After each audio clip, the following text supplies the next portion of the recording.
Hello. I'm Pete. Hi, Pete. Hello. Lovely audience. I'm not from round here, I'm from Doncaster.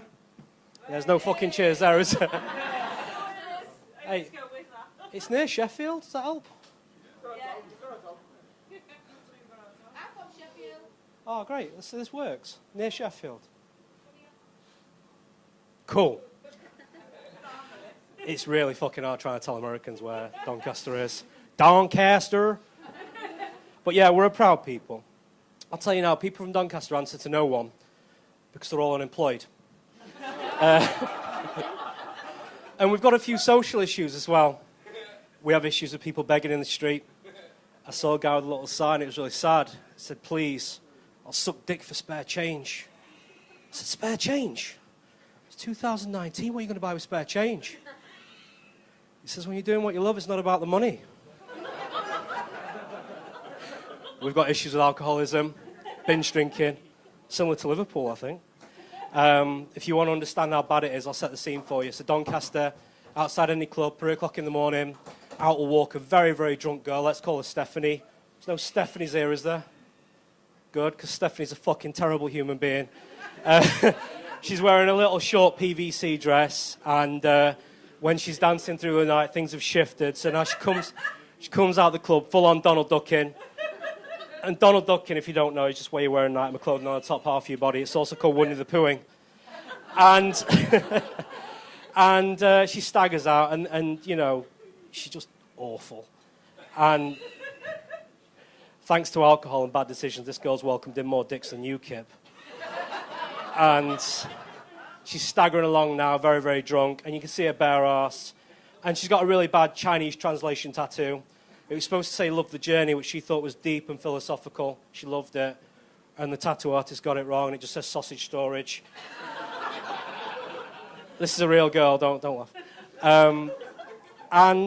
She's trying to catch up with her mate Kelly, and Kelly's up ahead. She's wasted. She wants no part of this. She's trying to get a kebab. She's also trying to get fingered by a 35-year-old doorman who still lives with his mum.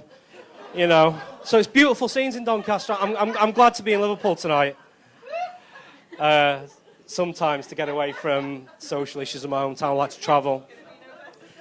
I go to New York once a year around my birthday, and I like to just take in the sights and just enjoy the food, just avoid getting shot, just normal New York stuff. And you know, every major city in the world's got like a Chinatown, and every 45 seconds in every Chinatown, everywhere in the world, you'll be offered a genuine Chanel, Rolex, Louis Vuitton. Chanel, Rolex, Louis Vuitton. Chanel, Rolex, Louis Vuitton. Every 45 seconds. You can set your watch to it. Unless you buy the watch in Chinatown, because that watch is fucked.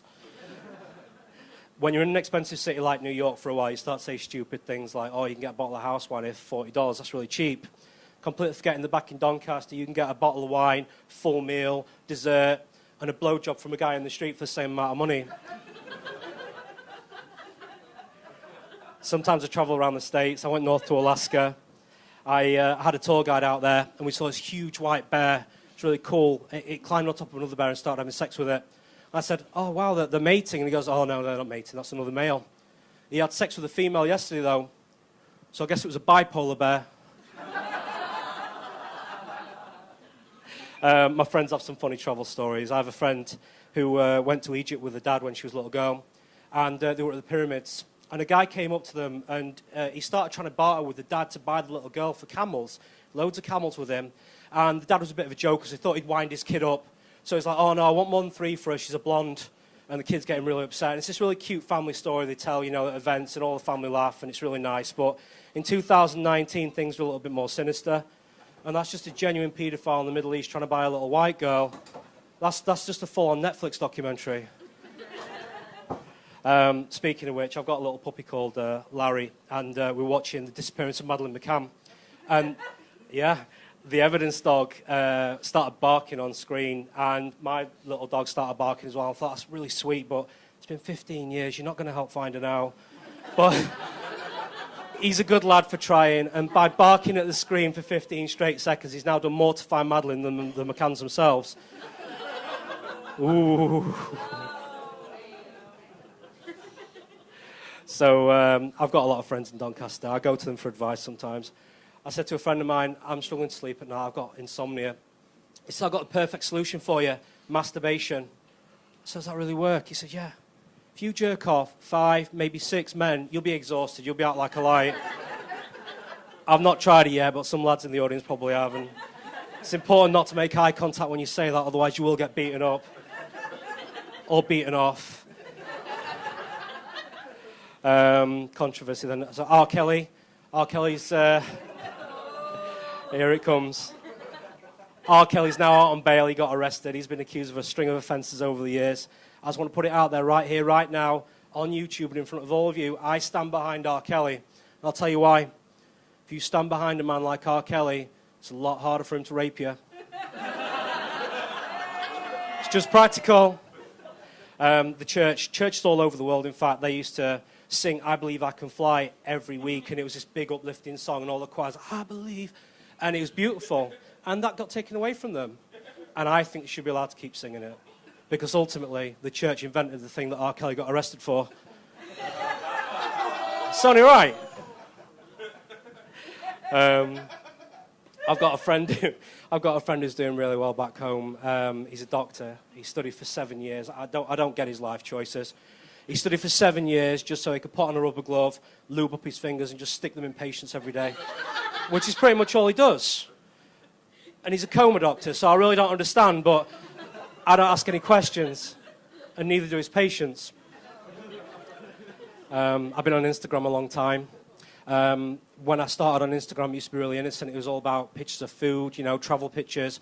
And then over years, it's become more about attention seeking. It's just been boobs, boobs, boobs. I heard if it gets any worse, it's going to be called mammogram.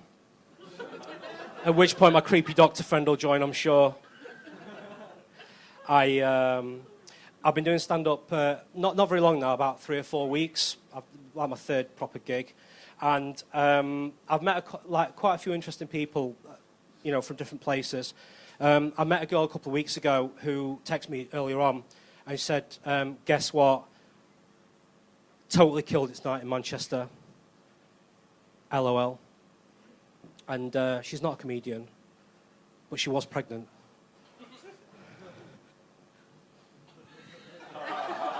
There it is.